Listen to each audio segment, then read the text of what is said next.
ہر نمازی مسلمان کے ذہن میں آنے والا ایک ضروری سوال: کیا بیٹھ کر نماز پڑھ سکتے ہیں یا اذکار کے ساتھ نماز پڑھنا کیسا ہے؟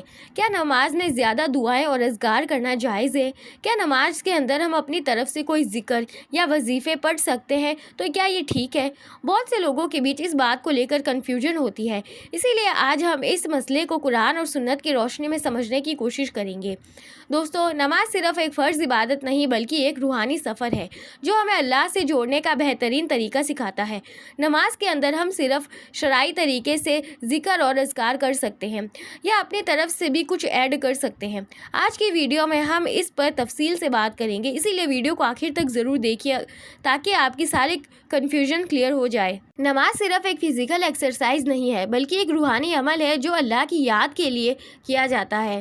نماز اللہ کی رضا حاصل کرنے کا طریقہ ہے، اللہ سے جڑنے کا طریقہ ہے۔ نماز کا اصل مقصد ہی اللہ کی یاد ہے، جیسے کہ قرآن میں سورہ طٰہٰ میں آتا ہے، وَأَقِمِ الصَّلَاةَ لِلذِّکْرِ، اور نماز قائم کرو اللہ کی یاد کے لیے۔ یہ آیت یہ سمجھانے کے لیے کافی ہے کہ نماز ایک طریقہ ہے جو ہمیں اللہ کی طرف لے جاتا ہے۔ نماز کے اندر جو اذکار اور دعائیں پڑھی جاتی ہے وہ اصل میں ایک ڈائریکٹ کنیکشن ہے اللہ سے گفتگو کرنے کا۔ ہمیں سنت کے مطابق اذکار کو سمجھنا اور انہیں اپنی نماز کا حصہ بنانا چاہیے۔ حدیث میں بھی اس کا ذکر ملتا ہے۔ نبی کریم صلی اللہ علیہ وآلہ وسلم نے فرمایا، سب سے بہترین ذکر لا الہ الا اللہ ہے اور سب سے بہترین دعا الحمدللہ ہے۔ ترمذی، یعنی اللہ کا ذکر سب سے افضل ہے۔ نماز کے اندر ہمیں اللہ کی تعریف، اس کی حمد و ثنا اور دعا کو زیادہ سے زیادہ استعمال کرنا چاہیے، لیکن صرف جو سنت سے ثابت ہو۔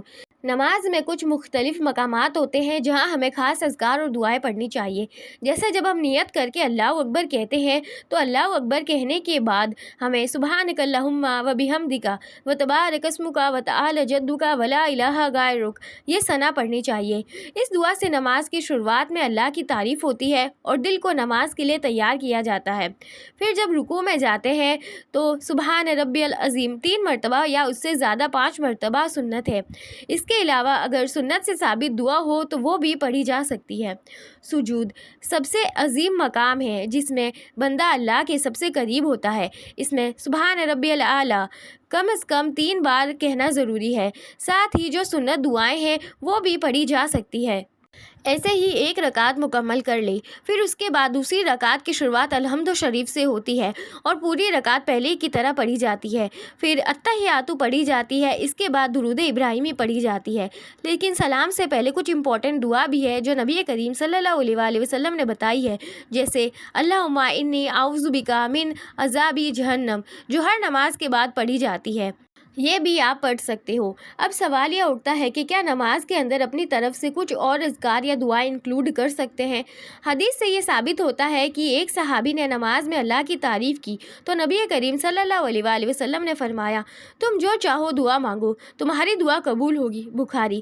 لیکن یہ صرف سجود اور تشہد کے وقت کی دعاؤں کے لیے ہے۔ اس کا مطلب یہ نہیں کہ ہم نماز کے بیچ میں اپنی طرف سے نئے کلمات شامل کر لیں۔ اگر فرض نماز ہو تو اس میں صرف وہی پڑھنا چاہیے جو سنت سے ثابت ہو۔ فرض نماز میں زیادہ ذکر اور اذکار کرنا نہ سنت ہے اور نہ ہی مستحب۔ اس کا مطلب ہے فرض نماز کے اندر آپ کچھ من سے انکلوڈ نہیں کر سکتے، نہ ہی کوئی وظیفہ، نہ ہی کوئی اذکار۔ فرض نمازوں کو سنت کے مطابق پڑھیں، اس کے بعد آپ جو چاہے وہ ذکر کریں۔ نماز کے بعد بھی ذکر اور اذکار کی بڑی فضیلت ہے۔ صحیح حدیث میں آتا ہے کہ جو شخص ہر نماز کے بعد یہ اذکار کرے گا اس کے سارے چھوٹے گناہ معاف ہو جاتے ہیں، جیسے 3 مرتبہ استغفر اللہ پڑھنا۔ میں آپ کو یہ ریکمینڈ ضرور کروں گی کہ آپ ہر فرض نماز کے بعد آیت الکرسی لازمی پڑھیں اور اسے یاد کریں اور ڈیلی پڑھنے کا روٹین بنائیں، کیونکہ ہر نماز کے بعد آیت الکرسی پڑھنے کا ثواب جنت میں داخلہ ہے۔ آپ تسبیح فاطمہ پڑھ کر بھی دعائیں کر سکتے ہیں، جس میں 33 مرتبہ سبحان اللہ، 33 مرتبہ الحمدللہ اور 34 مرتبہ اللہ اکبر کا ذکر آتا ہے۔ دوستو، آج ہم نے سیکھا کہ نماز میں اذکار ایک ضروری حصہ ہے، لیکن ہمیں صرف وہی اذکار پڑھنے چاہیے جو نبی کریم صلی اللہ علیہ وآلہ وسلم نے سکھائے ہیں۔ زیادہ ذکر کرنا اچھی بات ہے، مگر سنت کے مطابق۔ نماز کے بعد بھی ہمیں اذکار نہیں بھولنے چاہیے۔ اگر آپ کو یہ ویڈیو پسند آئی ہو تو لائک کریں، کمنٹ کریں اور ہمارے چینل کو سبسکرائب ضرور کریں۔ اللہ تعالی ہم سب کو بہترین طریقے سے نماز ادا کرنے کی توفیق دے۔ آمین۔